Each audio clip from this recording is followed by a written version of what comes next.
To mieli oto za 2 dni będzie świętej Barbory.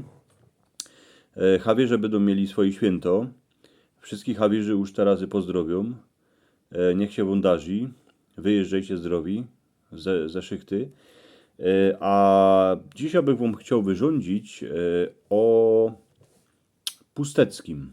Pustecki to był taki dobry duch na szachtach Gor Kole Karwinej. On tam bywał na dole, a w Polsce się na niego prawiło skarbnik. Ale Pustecki to był taki nasz tustelański skarbnik, co mieszkał na szachcie na dole, a pomagał górnikom, ale czasem ich poradził aj wylękać, jak był na nich nasmolony.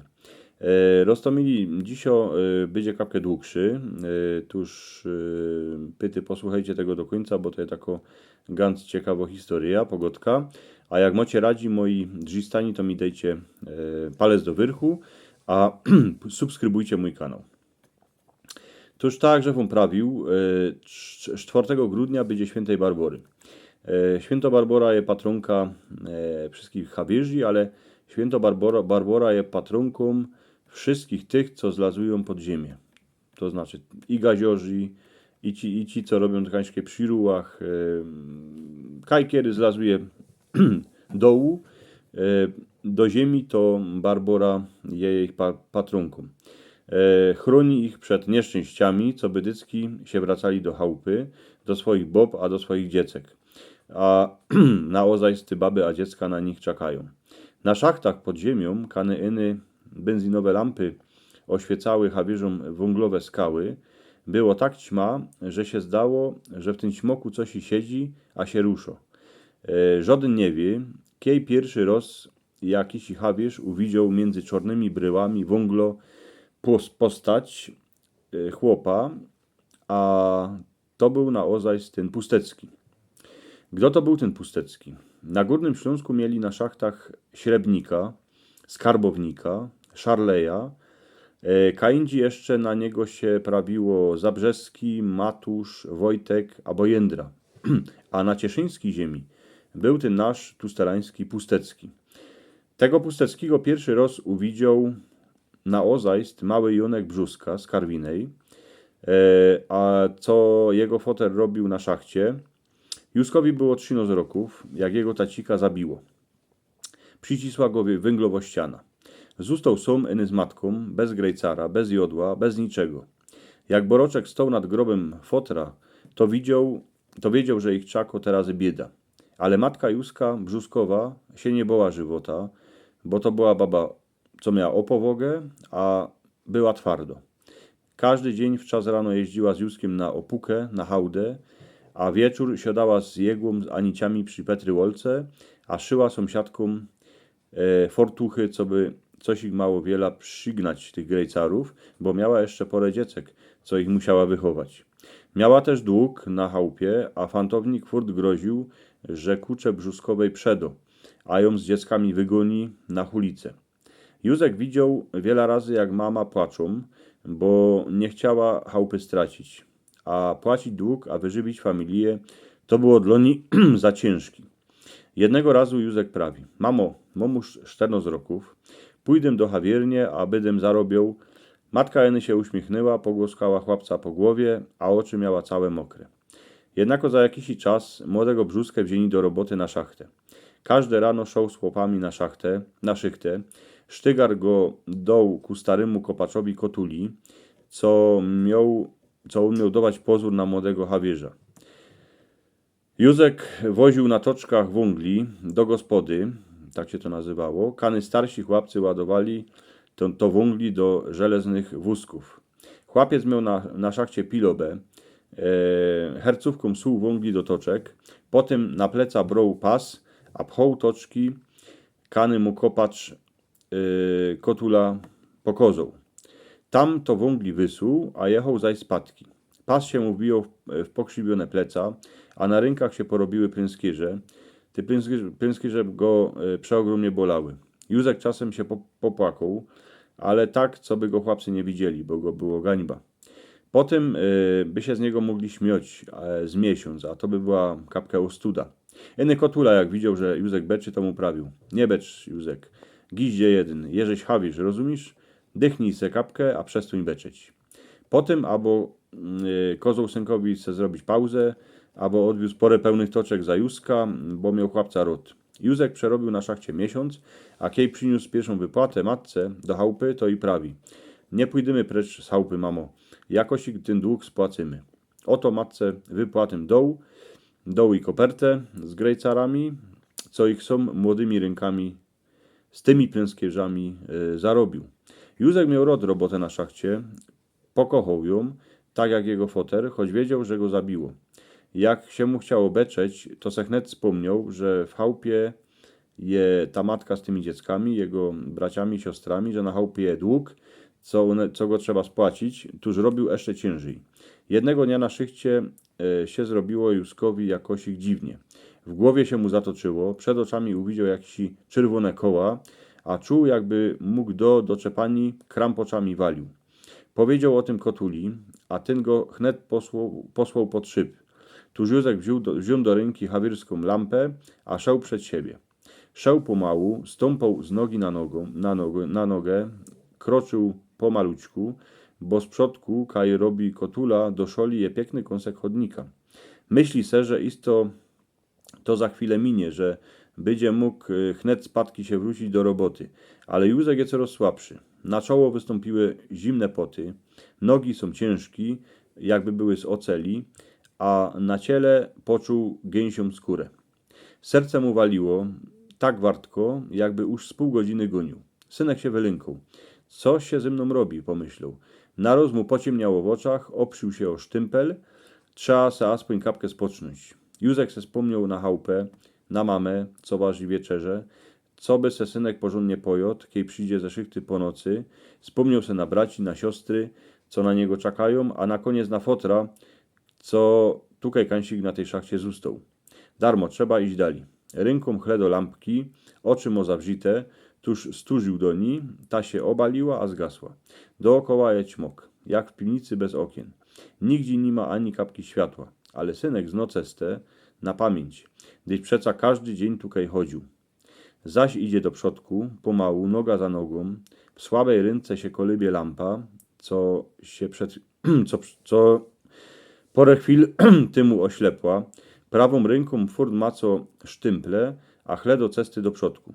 Już nie widać chłopów, w czarnym chodniku je cicho, a w głowie synkowi coś dzwoni, jakby go do kładzibem walił. Józek przeogromnie pomału idzie do przodku pod szyb, ku windzie, bo tak mu kozał Kotula. Co by eny dojść do windy, co by potem wyjechać do wyrchu, a ku chałupie, ku mamie. Przeszał u szkole przekopu, a szedł dali.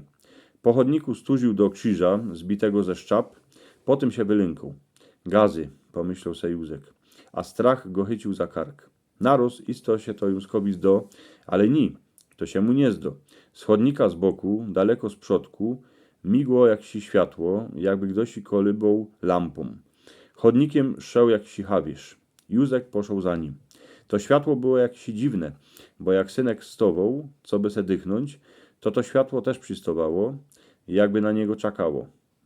Długo chłopiec gonił chodnikami za tym światłem, tak długo, że już nie wiedział gant kanyje. Przeca z przodku kaj fedruje z Kotulą, nie ma zaś tak daleko na podszybi, ale szybu nie ma, a nie ma.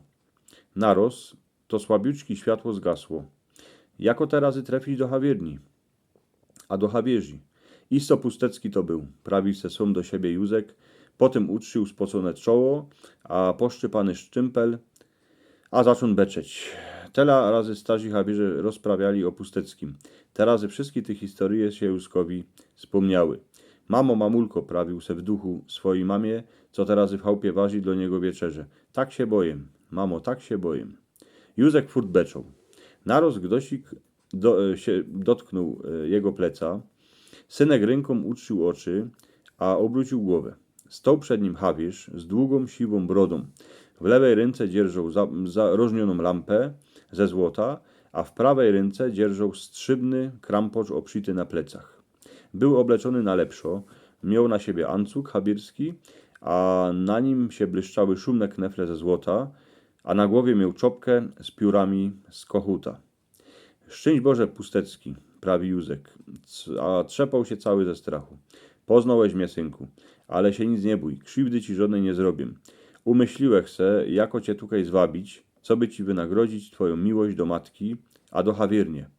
Choć siły jeszcze nimoż tela, co chłopi, to robisz jak Uni, co by matce pomóc, a co by zarobiać na żywobyci. Podobasz mi się, synku, a terazy pójdź. Pustecki szał z przodku, a Józek wylękany za nim. Mijali próżne przekopy, wlazowali do czarnych chodników, przekroczali sztymple, co leżały na ziemi, a czym dali szli, to ćmok się robił coraz mniejszy. Jakby go niechali kańsik ze zadku. Kole nich było jasno, jakby słońce świeciło. Wąglo już tutaj nie było. Długie ściany błyszczały się od lamp, co były powieszone na powole. Wszyscy tutaj miasto wąglo było złoto, a strzybło. Z gąku, kiedy przeszumnie błyszczał, było słychać, jakby hawierze fedrowali. Słyszysz? Pyta się Pustecki, a stanął. Słyszę, prawi Józek. Po cichu, a też stanął. Tam hawierze fedrują, prawi Pustecki. Wszyscy ci, co tutaj na szachcie zostali, co ich zasłuło, nie umrzyli, ale tutaj dali robią. Powiedz o tym tam na wyrchu. Powiesz? Powiem. Powiedz też, że tutaj żaden nie czuje się urobiony ani zmordowany. Nie ma nieszczęść ani katastrof. Powiesz to? Powiem. A powiedz wszystkim hawierzom jeszcze to, że my tutaj czuwamy nad wami. Jeśli kogo powoł zawalony odgrodzi od świata, to my takiemu lecymy pomóc. Powiesz to wszystko? Wszystko to powiem, wszystko to powyrządzą. Rzeknij jeszcze, że wszystkim tym, co miłują hawiernie, my dycki będziemy kamratami, ale tym, co hawierni nie mają radzi, dycki będziemy wrogami. Niech się wszyscy ludzie zgodzają, a niech się jeden z drugiego nie wyśmiewa, niech jeden drugiemu nie robi krzywdy, a z piersi każdy niech to wytargo z korzeniami. Rozumisz? Z korzeniami. Bo niech inny maluczki korzonek niecho, tej złości, tego zła, to zło na nowo się rozrośnie, a rozbujo. Niech jeden drugiemu je bratem rodzonym. Powiesz to wszystko tam na wyrchu? Powiem to. A teraz już pójdziesz do swoich. Być dycki taki dobry, jaki żeś je terazy, a jaki żeś był po teraz. Miłuj mamę, a miłuj hawiernie. Nigdy nie zapomnij nigdy nie zapomnij o swoim fotrowi. Tutaj masz ode mnie cosi, co ci styknie na długo. A mamie twojej też. Kiedy to Pustecki mówił, zgiął się, wziąc ze ziemi kąsek złota, wielki jak pięść, a długo chłopcu.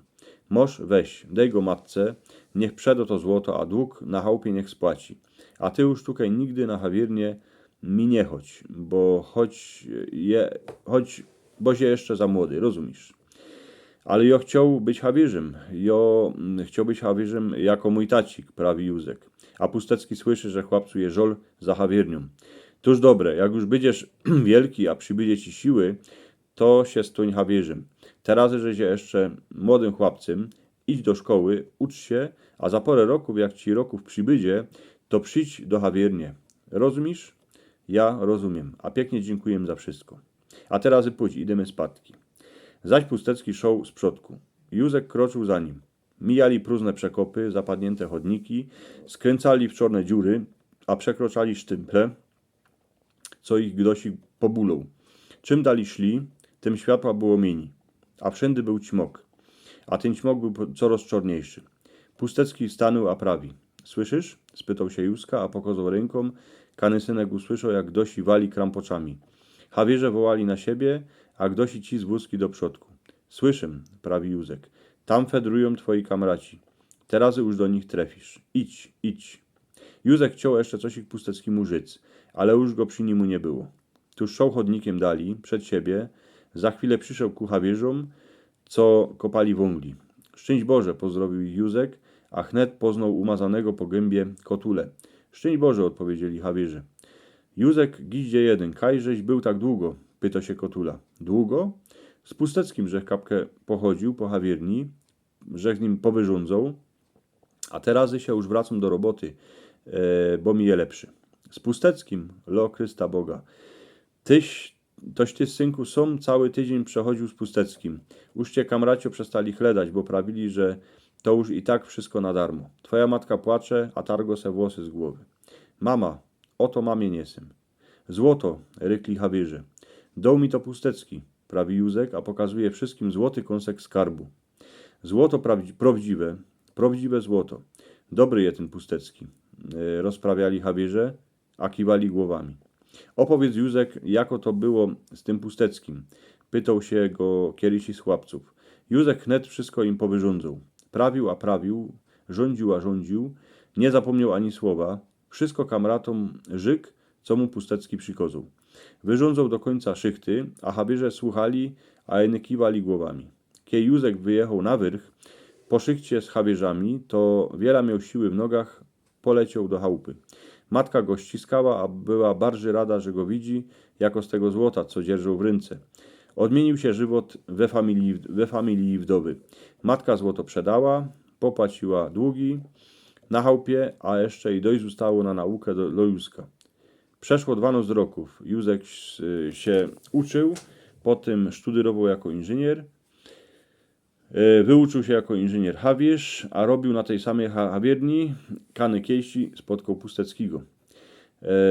Roztomili, to jest taka pogodka o tym Pusteckim. Pamiętajcie, że my mamy swojego skarbnika. Wszystkim habierzom winszuję wszystkiego dobrego, zdrowia, co byście tyle razy zjechali, tyle razy wyjechali, wiele razy zjedziecie tam na szoli dołu, a niech się wam darzy. Dziękuję pięknie.